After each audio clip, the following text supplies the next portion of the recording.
the so-called Great Prince Charming, who loved to flaunt his manners in front of the people, was eventually exposed by one of his former maids. And now the whole world sees him not as a noble figure, but as a rotten, privileged son of the crown. Watch this video till the end to find out what and why Prince Andrew's former maid chose to reveal about his true nature. Suddenly, everything makes sense. He didn't transform into a terrible person later in life. He had always been an evil man. Charlotte Briggs once dreamed of serving the royal family. She believed that giving people love and care would make them turn out good. But this time, she was wrong. What she didn't understand was that some situations are so poisonous that no matter how much kindness you pour into nurturing a snake's egg, it will only ever hatch a snake. And that is exactly what happened in Prince Andrew's case. Charlotte was only 21. When she entered Andrew's world, a world that promised the glitter of palace halls and the honor of royal service, instead, she came to describe it as the job nobody wanted. The reason was clear. Behind the grand walls of Buckingham Palace lived a man who was not the charming Duke of York the public once believed in, but someone his own staff openly called arrogant, rude, and unhinged. In one of her interviews with the Daily Mail, she held nothing back. "I don't give a toss what Prince Andrew feels. He is a horrible, nasty man." These were not the words of someone trying to soften her opinion. They were the raw, unfiltered testimony of a woman who had endured years of humiliation. And as her account spread, the world finally saw who Andrew really was when the cameras weren't rolling. Her earliest impressions of him were as a lazy, entitled man with a quick temper. Andrew frequently barked orders for tasks he could easily have done himself. One of his strangest obsessions was curtains. Heavy floor-to-ceiling drapes that he could have drawn on his own became Charlotte's responsibility. Once, she left the faintest gap between them, and that tiny detail triggered an eruption. He stormed from his office, shouting down the corridor, his voice booming with profanity. "Can't you bloody do anything right?" he bellowed, reducing the young maid to tears. It was a glimpse into the oppressive system the staff faced daily. In Andrew's household, mistakes, no matter how trivial, were never tolerated. Every small action carried the threat of punishment. Charlotte remembered moving about the palace with constant fear of being noticed. "I did everything I could to avoid him," she admitted. His presence was unpredictable. His temper worse, but it wasn't just his anger that unnerved her.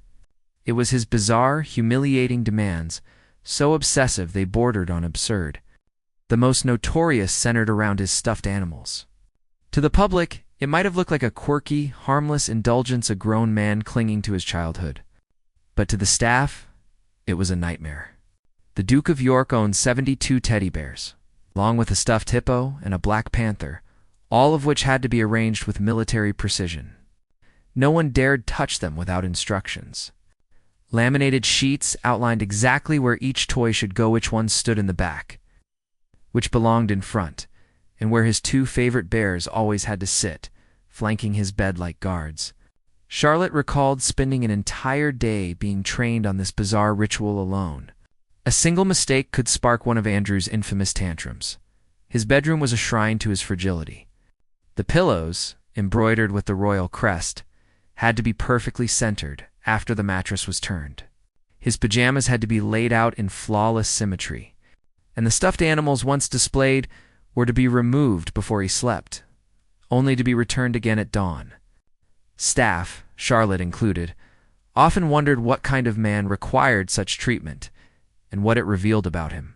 The press later seized on these stories, portraying Andrew as a prince trapped in perpetual childhood, dependent on young maids to manage his temper and protect his teddy bears. For Charlotte, however, it was no joke. It was like walking on eggshells every day, she said. The contrast between the charming public image he projected and the spoiled, volatile man behind closed doors was shocking. Even worse were his interactions with servants. Charlotte said Andrew treated palace staff like trash, showing no gratitude or courtesy, unlike Charles, Edward, or even Prince Philip, all of whom she remembered as respectful and gentlemanly. Andrew's cruelty, she felt, stood alone. And she wasn't the only one. Other staffers backed up her accounts. One ex-maid remembered being ordered to rush across a room to close curtains that Andrew himself was. standing right next to simply to remind her of her place. Another spoke of his cold, condescending tone. Even in the simplest conversations, what made all of this even more painful was how unnecessary it was. Unlike his siblings, Andrew carried little responsibility. He wasn't a future king.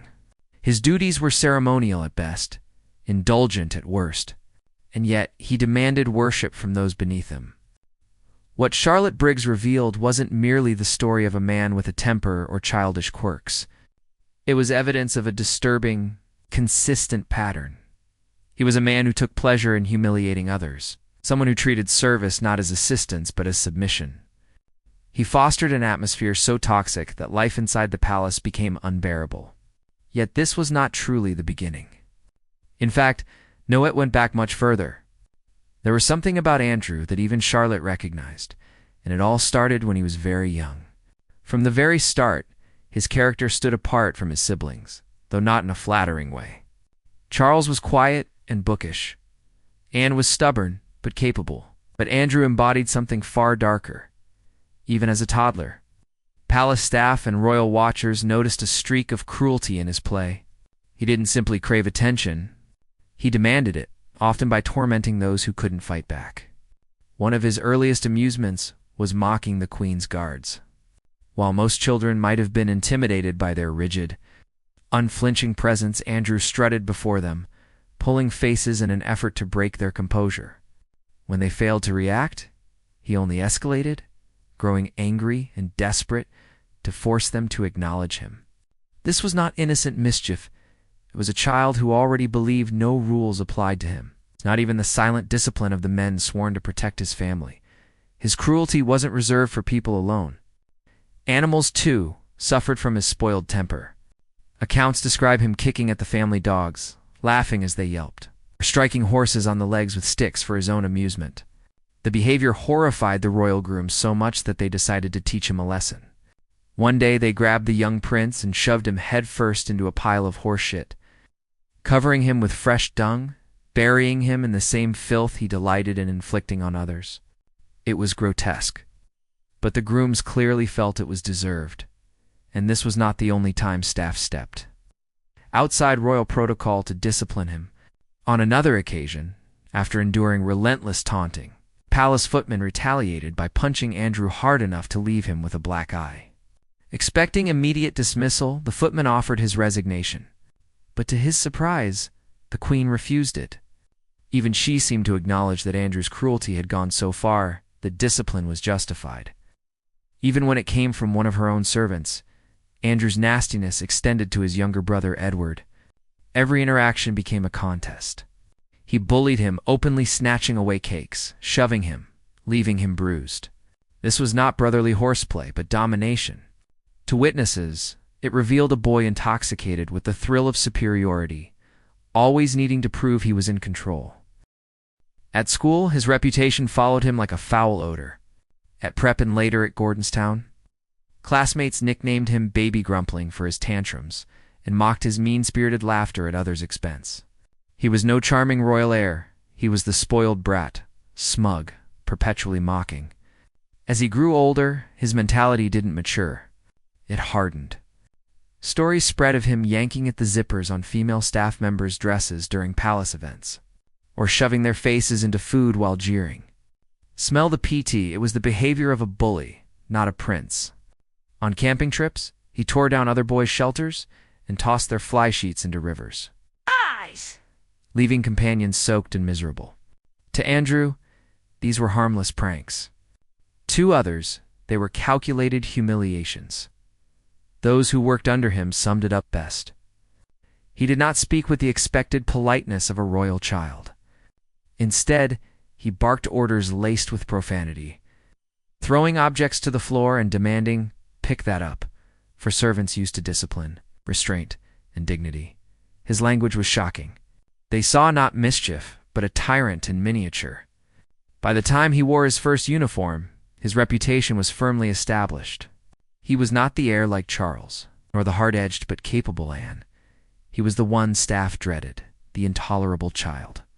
A boy who saw cruelty as fun, domination as respect, and arrogance as his natural right. Many hoped he would outgrow it. Sadly, it only worsened. By the late 1990s, Andrew's public mask was already slipping. The scandals went beyond whispers of temper. They now revolved around money, women, and an arrogance that could no longer be disguised. While his brother Charles tried to rebrand himself after Diana's death, Andrew sank deeper into behavior that would forever tarnish him. One of the earliest cracks appeared in his financial dealings. His lavish spending, sustained by royal privilege, collided with reckless ventures. Reports surfaced of shady business ties, often with men already under investigation abroad. Though the royals tried to bury the stories, whispers of cash for access followed him everywhere. What began as small favors for friends evolved into allegations that Andrew was monetizing his royal status, arranging meetings for businessmen in exchange for large sums of money. The palace denied it, but the paper trail suggested otherwise. Then came his obsession with younger women.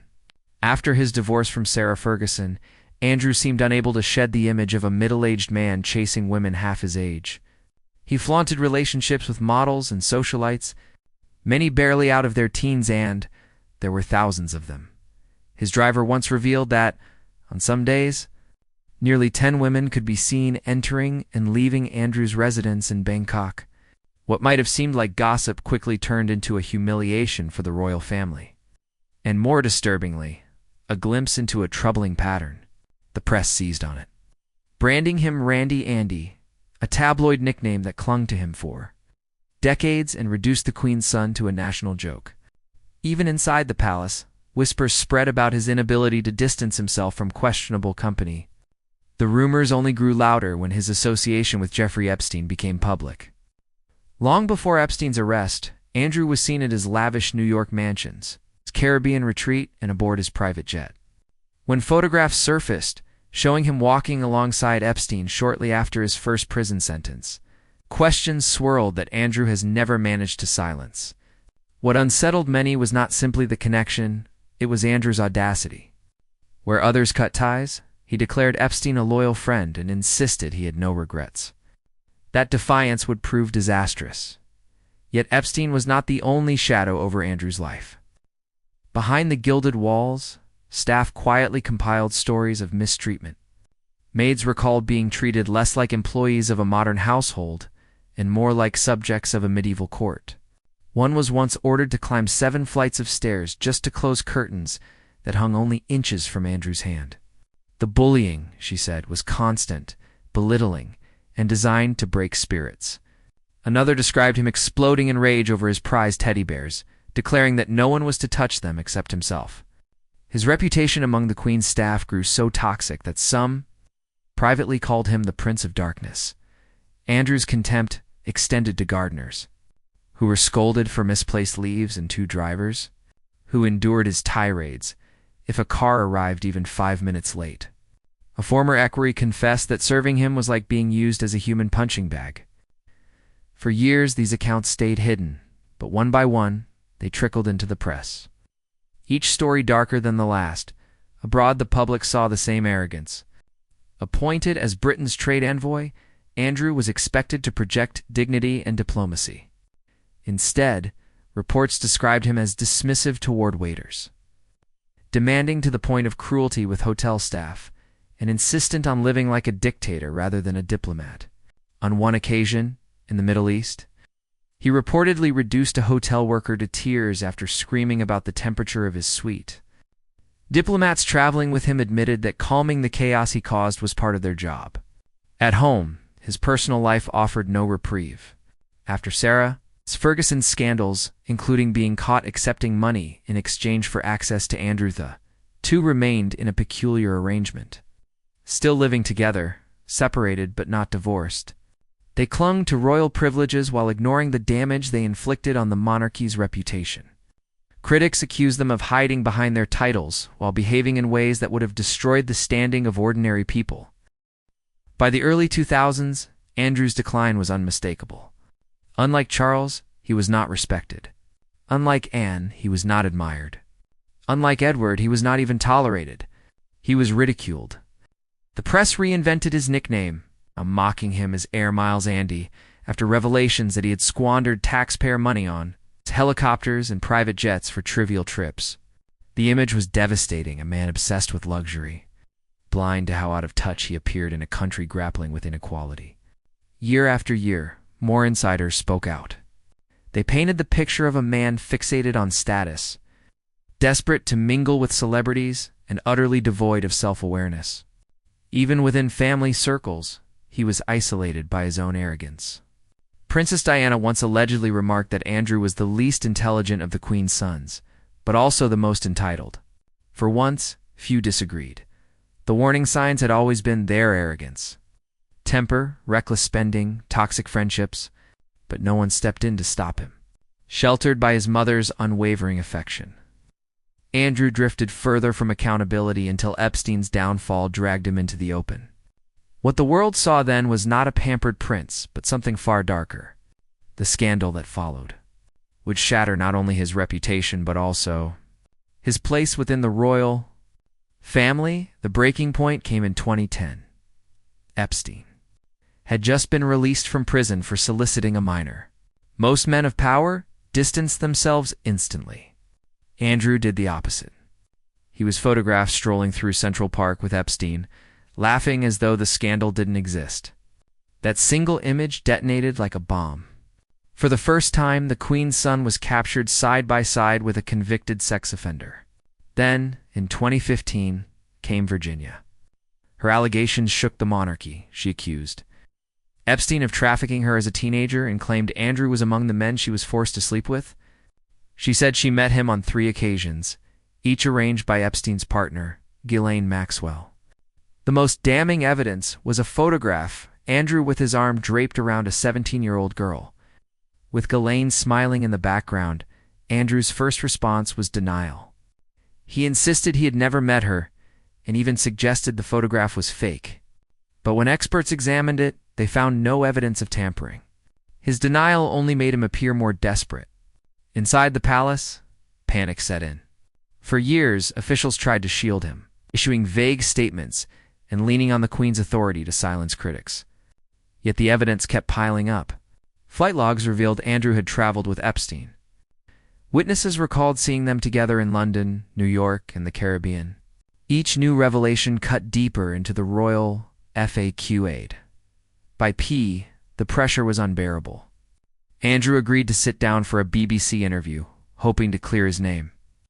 Instead, it became one of the most catastrophic interviews in royal history.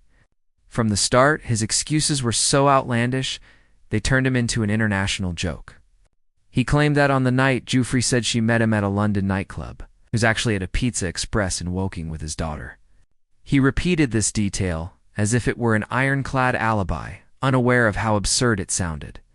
The internet erupted with memes, transforming a serious allegation into a circus. Then came the infamous sweating remark. Rue alleged that Andrew had been sweating heavily as he danced with her. He countered by claiming he had a medical condition at the time that prevented him from sweating. The excuse was bizarre, unbelievable, and it instantly destroyed his credibility. What had once been denial now looked like delusion. Worse still was his tone. Instead of showing empathy for Epstein's victims, Andrew spoke only of himself. He said staying with Epstein after his release was convenient. He admitted it was a mistake, added that it was useful because it allowed him to end their friendship in person.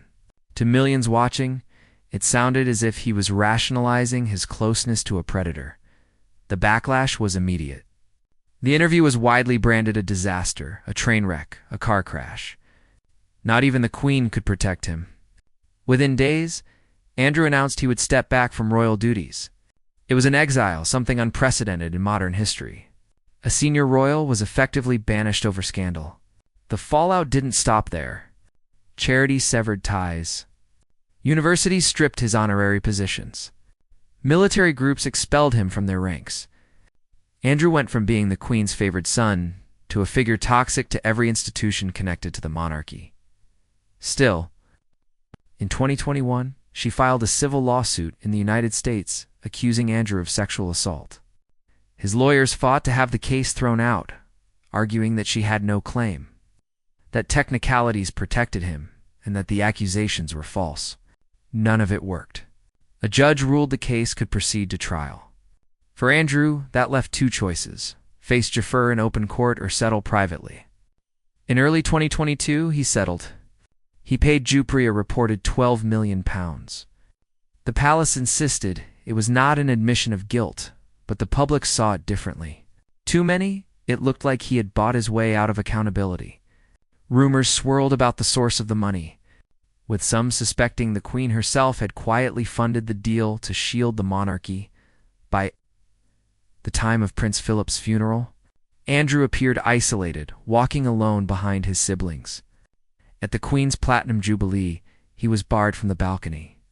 At her funeral, he was stripped of his military uniform while his siblings wore theirs, leaving him awkward and exposed. To those who had long sought accountability, these moments felt like justice, and yet it didn't end there. As soon as Charles became king, he stripped Andrew of all remaining honorary military titles. Andrew was informed he would never again represent the crown in any official role. The doors to royal life were shut. Even his security detail was downgraded, forcing him to argue for protection like any ordinary citizen. To Andrew, it was a humiliation beyond words. To Charles, it was necessary surgery, cutting away the infection, to preserve the monarchy. The coronation of 2023 made the rupture impossible to miss. Cameras captured Andrew's humiliation in real time. He arrived not in uniform or ceremonial robes, but in the plain suit of a sidelined relative. His siblings walked with purpose, draped in symbols of power. Andrew shuffled along awkwardly, his face a mask of suppressed anger. Body language experts pointed out the gap between him and the rest of the family. Charles barely acknowledged him. William avoided eye contact. And Harry, despite his own controversies, appeared more accepted than the disgraced. The isolation became even clearer at Easter service that same year. Charles and William strode ahead, warmly engaging with the crowd while Andrew trailed behind, ignored even by his own nieces and nephews. Every gesture told the same story. Andrew was now the ghost of the royal family. Yet even in exile, his private life continued to leak.